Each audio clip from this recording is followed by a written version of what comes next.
If my phone rings and you need to answer, it's an emergency, just so you know. All right, so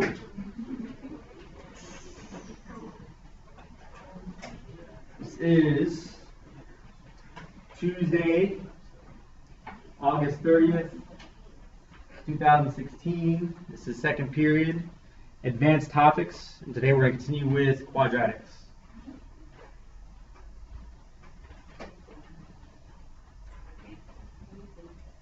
Okay, I'm going to ask again. It's okay if you do, because this is part of, you have to know how to do this. Does anyone want to see me solve a quadratic using the quadratic formula? Because there are other methods we have to go over. Yes. Would you like to do that? Okay.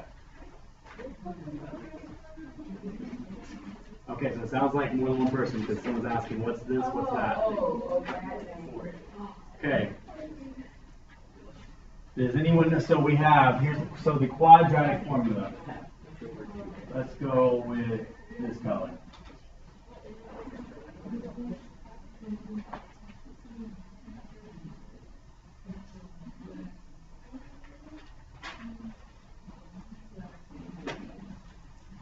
So when we have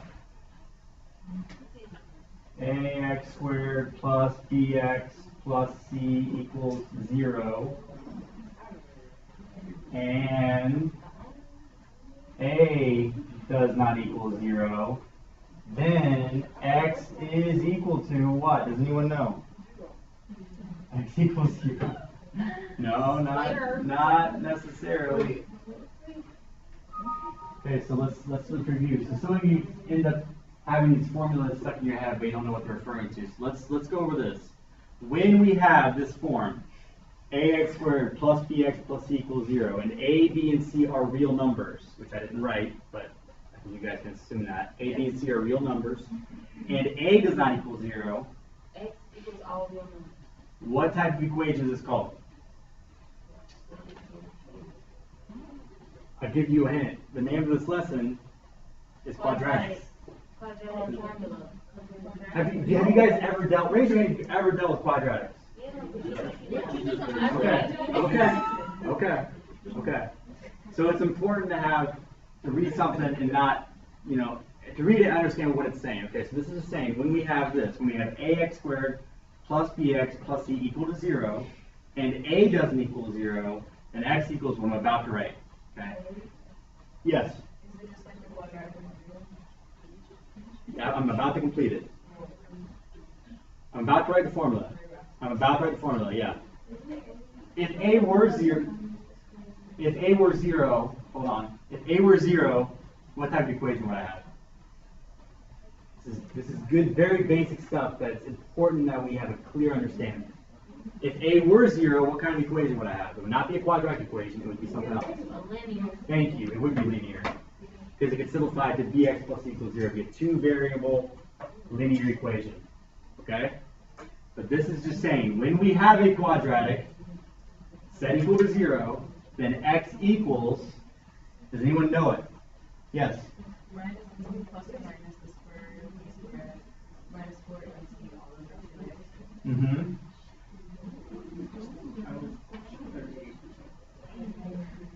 I expect you guys to memorize this, and Oh man, you expect, yeah. Let me tell you why. It's a good reason why. That's easy. I like that answer, but that's not the main reason. You're saying the song, yeah. That's not the main reason. The main reason is because it's important. And secondary to that, how many of you have to take the ACT and or the SAT? Pretty much, how many of you plan on going to college? It doesn't have to be, most of you, if not, even if you don't plan on going to college, you probably go to some sort of vocational school or go right into employment. But if you plan on going to college, you have to be familiar with the ACT and the SAT. Okay? They expect you to know this. Okay? So that's probably another reason why it's important. But above all this, it's an extremely important formula. Because what does this formula allow you to do? Thank you. It allows you to solve any quadratic equation, even when the roots are complex.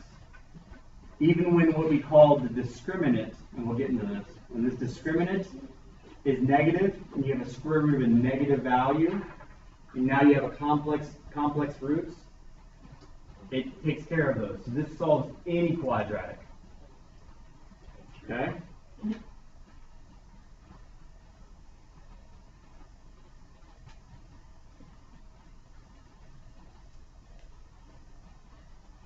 Anyone need more time on this? No? Okay. For those of you that do have your textbook, page 145, example 7. Example 7 on page 145.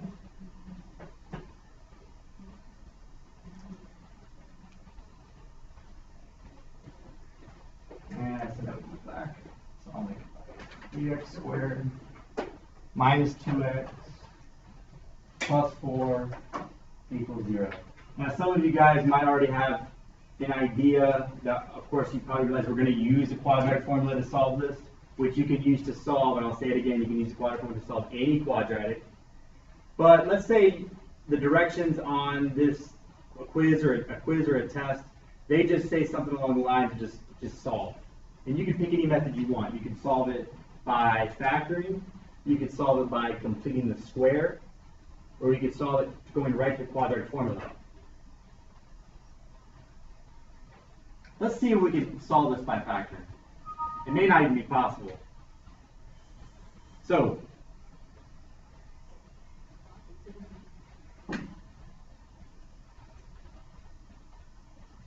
AC method. Do any of you remember AC method? At all? Does it sound familiar? Does it, somebody say AC method? Does that sound familiar? Yeah, so when we factor, maybe called that. Yeah, maybe called that as well. Yeah. You guys remember how to do that? Yep. So we get 12. And then what do we try to do from there? We try to get it so that whatever. Factors, is it factors of 12 that can sum to negative 2? Yeah, multiply to get 12 and then add to get B. Yeah, she heard. Yeah. Multiply to get 12. I thought, yeah. So factors of 12 that sum to negative 2, right? Oh, it's multiply to B and add to C. Yeah, because what we do, remember, we rewrite it and we break this guy up as a sum. Oh, okay. Right? That can help you remember which. So let's go through factors of positive 12 that can sum to negative 2. Is this going to work? Well, they both have to be negative, guaranteed, because only a negative plus a negative is going to get you there. And at the same time, the product being a positive. You guys remember figuring out the nature of, because you have the choice of where you can do, okay, one's positive, one's negative, both negative, or both positive, in terms of when you list your choices. Yeah. Right? Now, the only two in terms of a product where something times something is a positive is only these two. But when you sum them and they need to be a negative value, negative 2, the only one that would work would be this one here. Right? So when we list these, why not just go ahead and list the ones that are only possible? So negative 1, negative 12, negative 2, negative 6, negative 3, negative 4, and that's all. Do any of these sum to negative 2? So you cannot solve this by factoring. This is a good review for you guys, because I think a lot of us, we like to solve by factoring. Because we like to avoid, if we can, this is a mouthful, so we typically like to avoid, and it takes a lot of paper, we like to avoid that if we can. So some of you might be in the same boat as me when it comes to these, like, okay, I want to solve by factoring if I can, but I can't do that. Okay, so because I can't do that, we only have two other methods that we really know, which are completing the square and the quadratic formula. Most students hate completing the square. I don't know if you guys ever, does that sound familiar, completing the square? Remember, it was kind of a strange process, okay, which we will be going over, but for right now, why not just use the quadratic formula? Okay? I may decide to toss out completing the square, I'll put it that way. I may decide to toss it out, unless I deem it necessary. We can just use the quadratic formula. So, I'm going to go ahead, we determine that we can't do this. Okay? So let's go ahead and let's go solve this using the quadratic formula. So let me go ahead and shrink this a little bit so I can put it up in the corner. You guys can still see that in the back? Okay. So this doesn't work. So this doesn't work. So can't factor. AKA this is a considered prime because you cannot factor it. Okay, we talk about factor over cost. Of course, we want to talk about factoring using integer factors. Okay. So let's go. Let's go. Here we go. Anyone else got it memorized? X equals.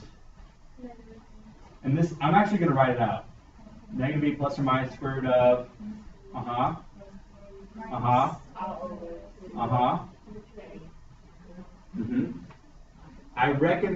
highly recommend when you guys are doing homework or doing a quiz or a test that you write this out in its unaltered form because that's going to help you memorize. It's going to help you memorize because there will come a time when you take a test in this class or a quiz in this class or the ACT or the SAT and you have that memorized and you skip that step and you just went and plug it in, it's not going to be clear. But if you guys do this every single time, it's like you're saving yourself having to get the flashcards and spend more time with flashcards. So I recommend doing this. Okay? So working our way from here. So now I'm going to plug it in. Negative, what's my b? It's negative 2, right? Because it's not positive 2, because be careful, it's this. ax squared plus bx plus c. Okay, in fact, why not be safe? And I'll actually set them out right here. A would be 3, B would be negative 2, and C would be 4. So here we go.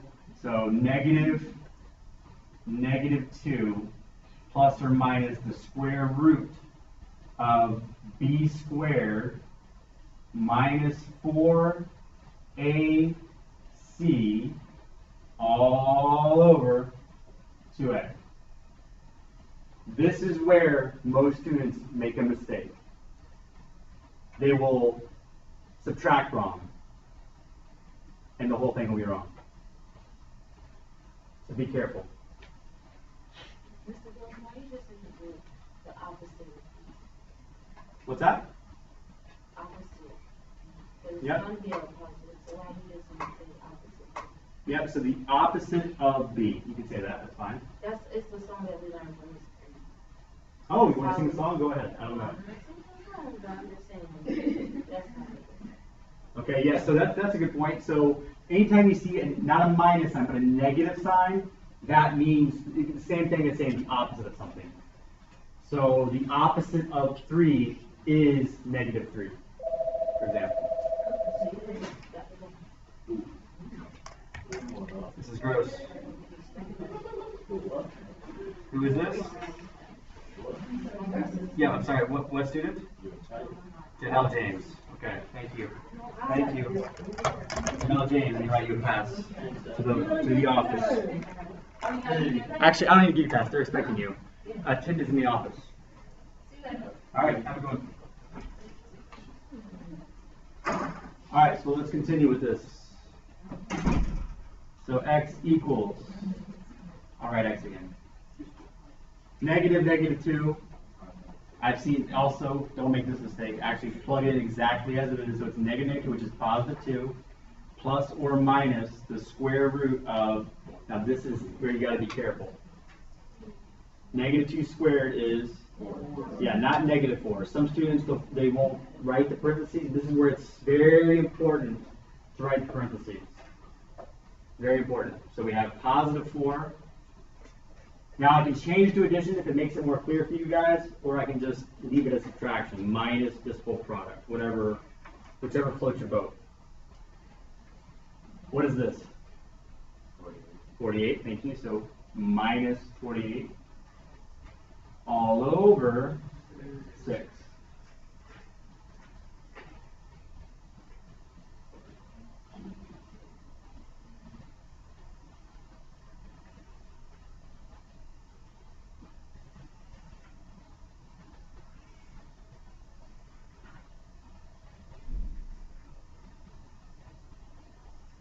Okay? Have any of you done this when you end up with complex solutions, or you guys just do it and you end up with real solutions? Meaning, have you ever dealt when you have a square root of a negative? Have you dealt with that before? Okay, so it's not totally no. Okay, so let's continue with this on the next page. If it'll let me just select this, which it may not. Hey, it does. Cool.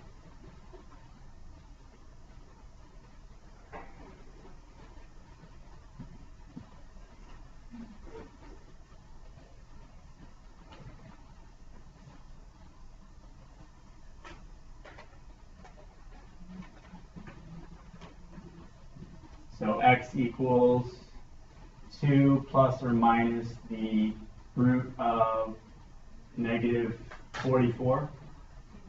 All right, I'm still waking up. All over 6. Can we go now? Are we done, or can we go any further into simplifying this?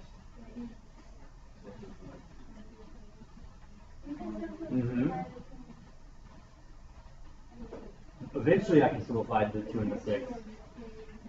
But you know, you're actually right now telling me I could right now immediately. But before that, let's see if this radicand here, this whole radical here. Yeah. What would this guy become?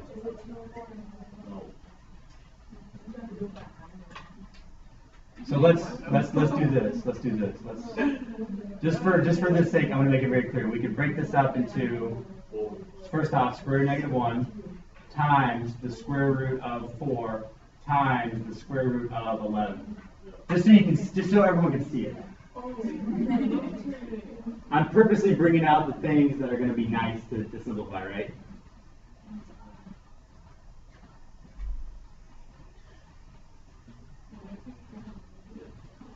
You guys can still read that? Yep. Okay. So, x equals 2 plus or minus. I thought we were going to cancel out the 2 with, like, the 4, the 2, and the 6. Well, hold on. The 4 is a radicand right now. Let's simplify this. So the square root of 4 is 2. Yep, 2i, because the square root of -1 is I, and then this doesn't get any more simple. This is the most perfect way to write that part. You can't get any more simple than that. All over 6, and then let's continue this guy up here. So, oh yeah, you're only gonna get partial credit if you stop like here, because this is not properly written. You can more. It can be more simpler. Anytime you can more simply write something, you need to do so.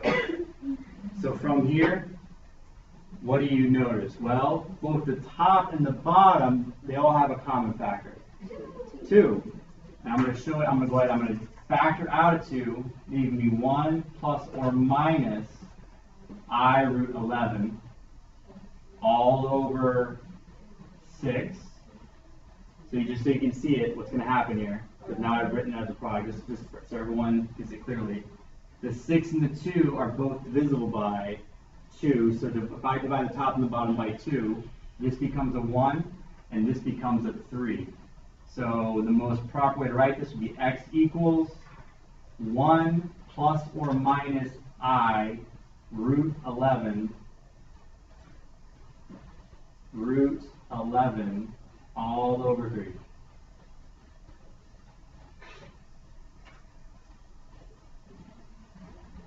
Yes. Yes. Which one here? Doesn't the 2, both of the 2 first numbers have to divide into the denominator in order to actually do it? Like, nah, so both 2's and they both are. Well, let's be careful. This is a 2. This here is a plus or minus 2i root 11. Yeah, so Okay, but go ahead. what's the rule in order for you to actually, you can like do it that way? I think I know where you're going with this. And this is a good principle. That's a good question.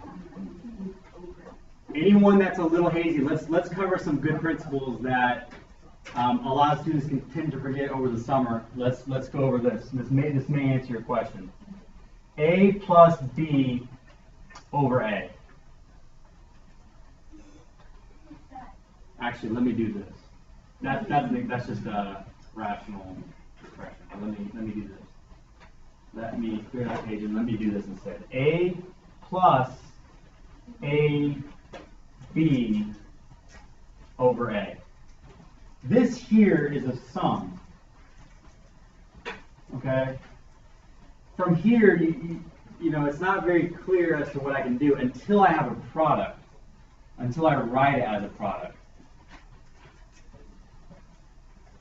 This is not related, these letters are not related to the letters that we're dealing with. Bless you. Bless you. Now it's very clear because I have a product.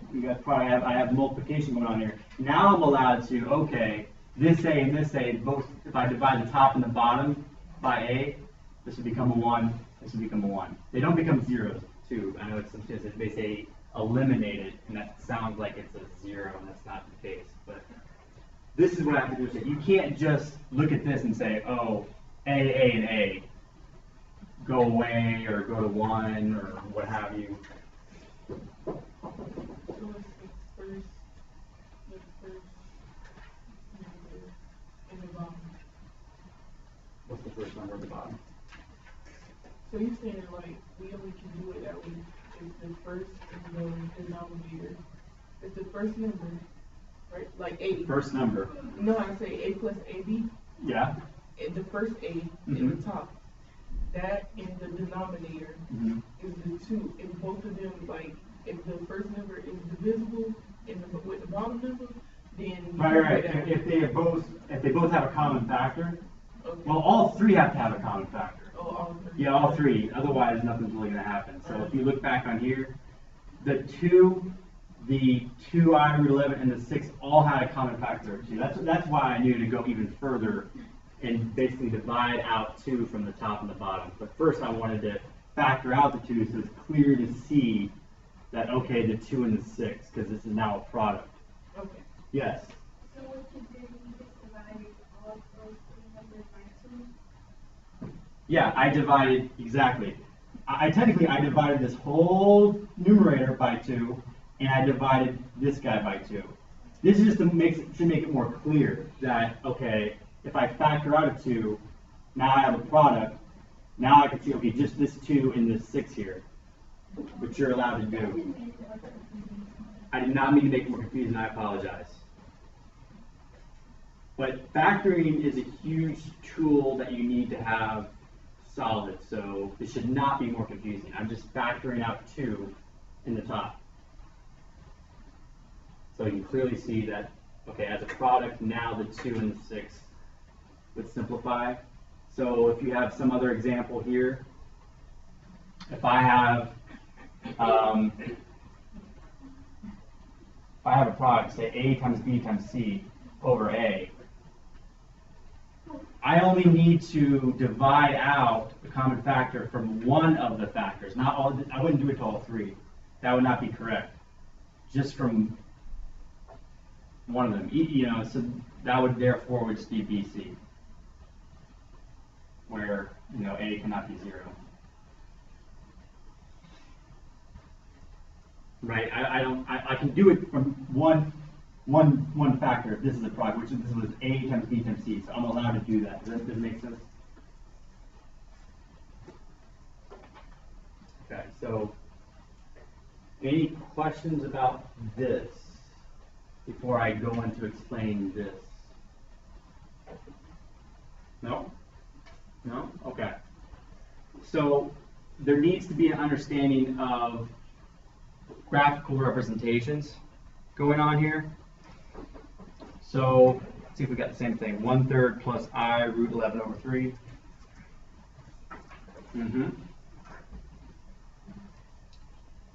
So there are going to be 3 possible graphs here going on when you graph a quadratic.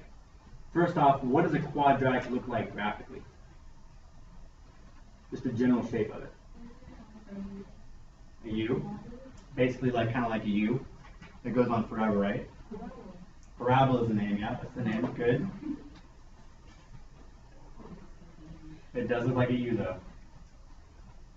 So there are going to be some different possibilities here. Now, for this specific guy, just the simple fact that A is positive, is this going to be concave up or concave down? It is going to be concave up. Okay? So we know it's going to be, I don't think I can do curve, really? What's that going to look like?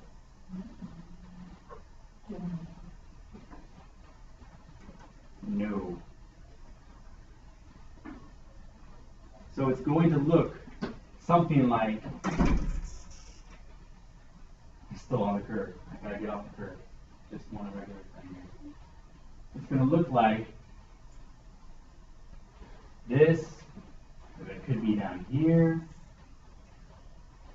right? Or it could be right here. Okay.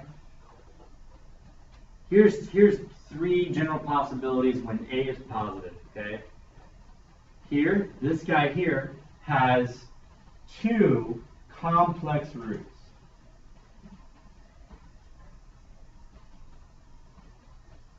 Okay. Why does he have two complex roots? Because he never touches the x-axis. His roots are going to exist in a different dimension on the imaginary plane, which extends out here, which I can show you. If we have time this week, I'll show you a video where the guy can actually pull the thing off the page, and you can see in another dimension where it would have two complex roots, where this graph would intersect the complex plane, which you can't see because you're just looking at a real plane. You guys understand? Anywhere I stick my finger on this screen, this XY plane, is going to be real coordinates. There's going to be none of these coordinates that contain the unit I. They're going to contain no imaginary parts. Okay? So that's why you don't see the complex roots. You don't see it because you don't see the plane being demonstrated here. Because I can't show you something besides me doing this. If I stuck like a big poster board, which I do have, I can do that. Imagine I have a poster board out here, and I pulled this guy off, and you saw it exist in another dimension, you would see it intersect that plane at 2 points, and it would have two complex roots. Okay, and you might think, okay, this is all made up. This is okay, whatever, sure, it's kind of out there. But I want you guys to know that imaginary numbers, without them, the algebraic system would not be a closed system, and it would not work. And if you're an electrical engineer, if any of you are interested in engineering, specifically electrical engineering, you actually use imaginary numbers. They do exist. The word imaginary is a horrible name because it makes it sound like they're fake, and they're not fake. They're imaginary in the sense that you have to, when looking at a piece of paper or this screen, you have to imagine the imaginary plane in order to understand it. Another word that you'll hear used are lateral roots, and I think it's a lot better terminology is lateral roots, because you have the lateral plane here, and you can see the roots intersecting. So this guy would have two complex roots. This guy here, if it just touches at one point, and this is not the best graph that I made, but imagine this guy just touches at exactly one point on the x-axis. You only have one real root. I want you guys to know I'm going to continue to use this symbol for real, this big looking fancy R, that means real. One real root, and we just say it has a multiplicity of two.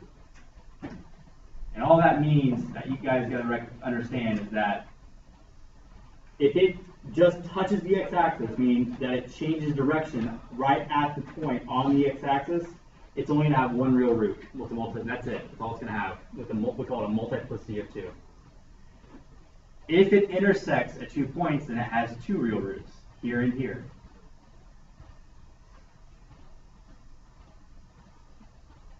These are all the possibilities that you can have when solving quadratics. Now when I say roots, when I use the word roots, let's be clear here. Roots are also known as zeros, which are also known as solutions. I may use these terms interchangeably, and so may your textbook. Roots, zeros, and solutions all mean the same thing. Anyone not clear about that?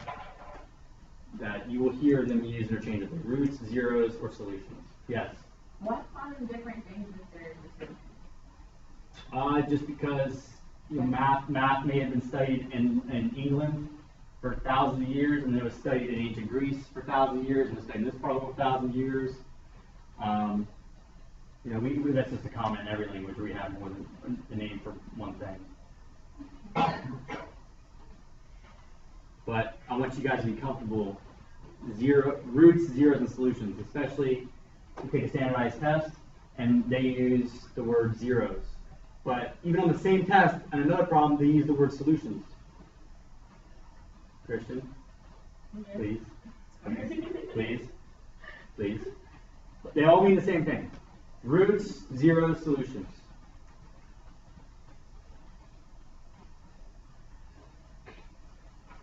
These are your three possibilities. Okay? So our example here, what did we have? What kind of solutions or zeros or roots did we have for this quadratic?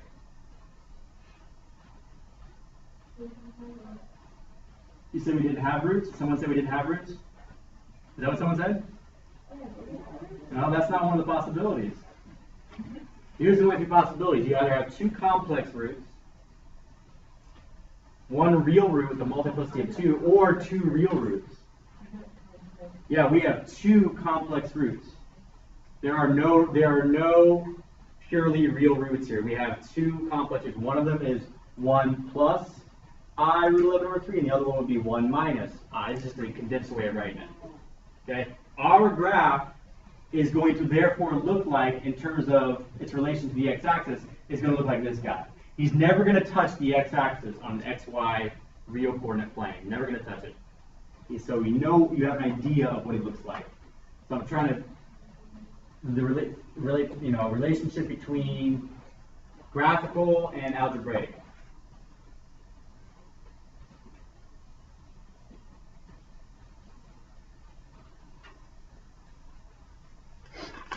Let's see. What I had mentioned here too is mentioned on page 146. They're talking about specifically the discriminant. So let me go back to, so before you guys even get started doing your work on these problems, you will have an idea of what it's going to look like if you just look at what is called the discriminant, and that's just the b squared minus 4ac, not including the square root, but just the b squared minus 4ac. So for those of you that do have a textbook, if you look at page 146, this here is called the discriminant. And my spelling will be creative if I don't look at it right. It has no e's in it.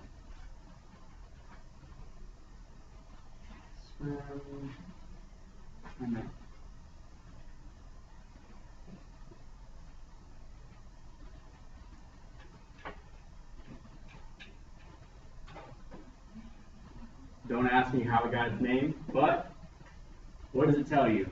If you look at your text, it tells you that if the discriminant is greater than 0, we're going to have 2 unequal real solutions, or 2 unique real solutions, where it intersects the x-axis at 2 different points. If the discriminant equals 0, that's when we have a situation where it just touches the x-axis. It just touches it. And then if we have, of course, our situation where the discriminant was less than 0 when we were doing our work, we got a discriminant of negative 44. Our discriminant was negative 44. We have where it never touches the x-axis, and we have 2 imaginary solutions, or 2 complex solutions.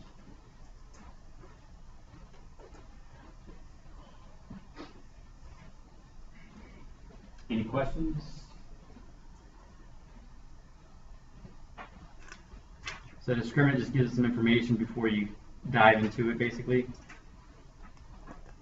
And then on page 148, they go into discussing determining the most efficient technique to use when solving a quadratic equation. Factoring, just solving for x squared, using the square root property, using the quadratic formula. If you look at some applications on page 149, we have something that deals with blood pressure and age in example 9.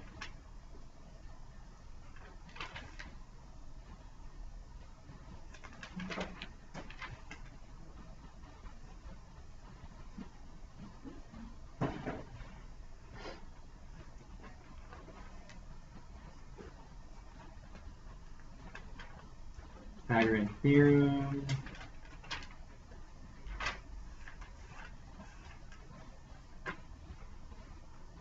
Probably wait till tomorrow to assign you guys a few homework problems. Oh, okay. You said you had a question on homework. We have some time left. Let's go over that.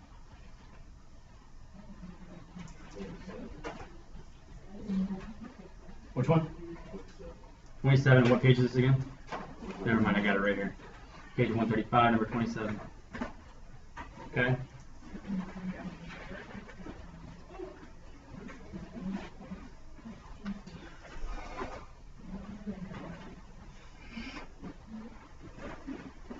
Number 27 says 2 plus 3i over 2 plus I.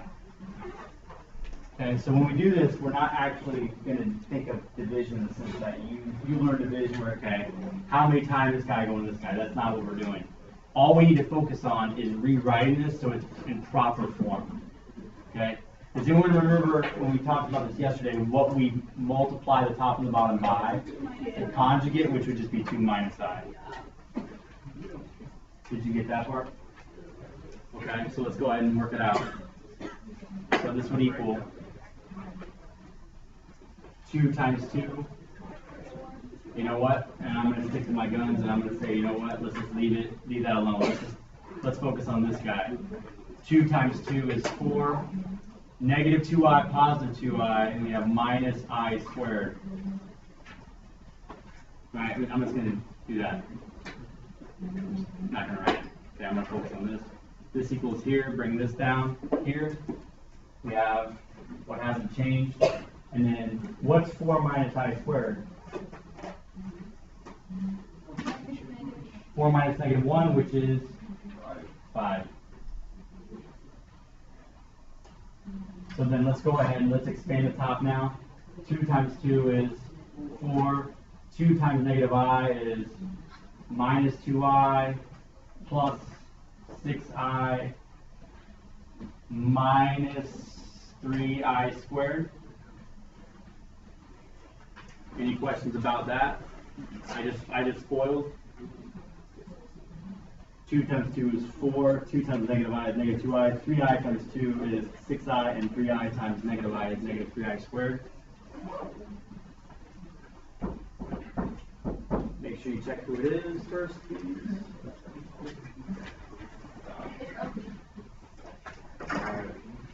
Already on it? Yeah.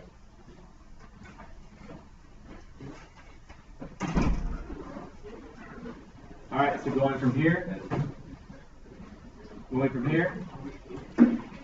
does this become? Negative 2i plus 6i is 4i, so we have 4 plus 4i, and then minus 3i squared, which is minus 3 times negative 1.